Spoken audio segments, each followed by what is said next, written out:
Before coming to Auburn, I've worked at Louisiana Pacific Corporation. They're one of the largest oriented strand board companies in the world.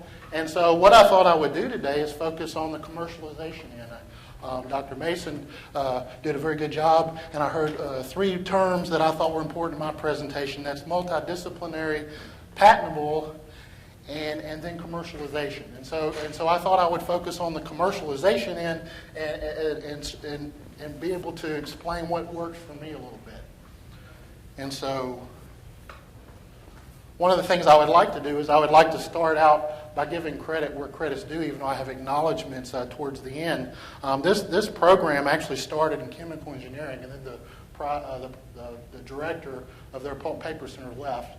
And so they handed me this project, and it was a blessing because I deal with the Oriented Strand Board. I used to work for the company that built this, and so I've been very blessed to work with an NSF IGRT student that's under the direction of Dr. Ashurst over in that department, who's Will Hand. And since then, this project has grown. We've started submitting proposals, so you start adding more names to it as you start submitting proposals. And so I thought I would add that in there. And so what are we trying to do here? Forest products is the second largest industry in the state. When I first got into the School of Forestry, I had people saying, forest products is on the decline. Well, we're number 2 now. Oh, well. You know, we're still strong. We have over 70,000 employees in the state. And so this is a huge opportunity to try to improve and do something for society. Oriented Strand Board is increasing in market share. I point that out because there are some products out there that are declining. Pulp paper, lumber is on the decline a little bit. But there's products that are on the incline, so that makes sense. It's important to point that out. We want to pick something that we think has good potential if we're going to patent something. Phenol formaldehyde resin is one of the largest users of phenol formaldehyde resin is wood products, wood composites. The formaldehyde component of phenol formaldehyde is something that people don't like.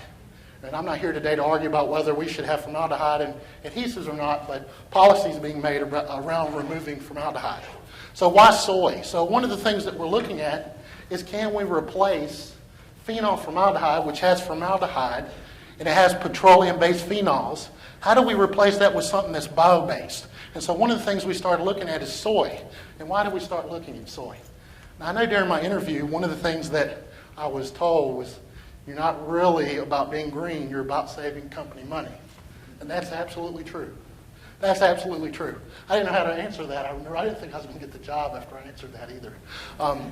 When you look at phenol formaldehyde, you're looking at almost 70 cents a pound. Soy is 30 cents a pound. So if we can find ways to put a little bit of soy in the phenol formaldehyde, we can save an Oriented Strand Board plant $1 million a year at 5% substitution. And so what we're trying to do is, that's exactly what we're trying to do, is we're trying to substitute soy into phenol formaldehyde, then make that plywood type board that we're talking about, and try to reduce cost, but also make it a greener product.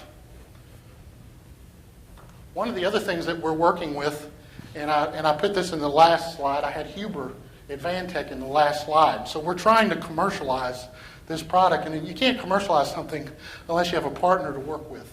I think that's very important to point out. And so we found an industrial stakeholder to work with.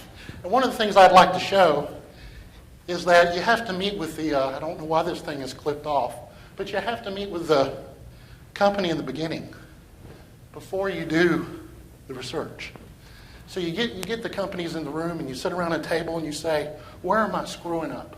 What can we do different? What am I doing that's not practical?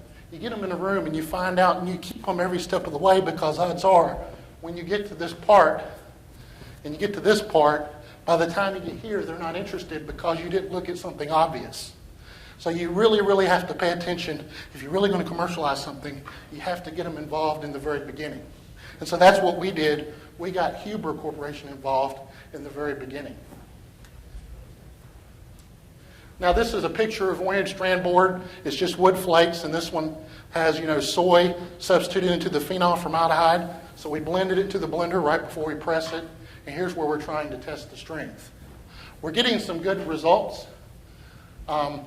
Our strength doesn't change too much. Our dry strength is not statistically different. In fact, most of our properties are statistically similar, except wet strength. So this doesn't work as good underwater, so that's one of the things that we're trying to figure out is how to get this thing to work as you have water added to it. So that's one of the things we're trying to resolve. That's something that is important to the company. One of the things I'm excited, a lot of things are discovered by accidents, and this was an accident. My graduate student, or he's not my graduate student, but Will Hand, who's working on this project, he made a mistake and he accidentally made it too dense and too low of a density, and the third time's a charm, and we got the target density. But what we found with that accident was as I get to a lower density, the soy becomes more competitive. In other words, at higher densities, if you add soy, you lose strength. But at lower densities, which is what we want a lower density because we want a lighter panel. At lower densities, we don't lose strength by adding soy. Why is that important for this? Because most of our companies are working in this range. So if I put a patent and I say, let's do low density and add soy, I just eliminated all the companies who wants to use soy. I don't say just add soy. I say add soy at this density range, and boom, you can put together a provisional patent that companies are willing to listen to.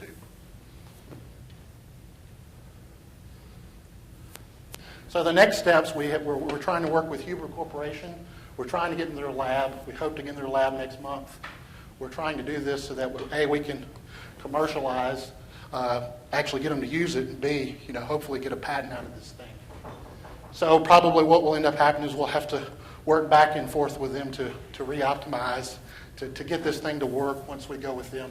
The other thing I would like to do is Huber is located in Georgia. One of the reasons we're working with them is because we got a grant, and they use powder PF. But they're in Georgia. They're not in Alabama. So our next goal is to see if we can leverage this to a company in Alabama, because that's one of our goals here, is to try to be good stewards to our state. With that, I finished about a minute early. So if there's any questions, or if I go off and the next person comes, I appreciate it.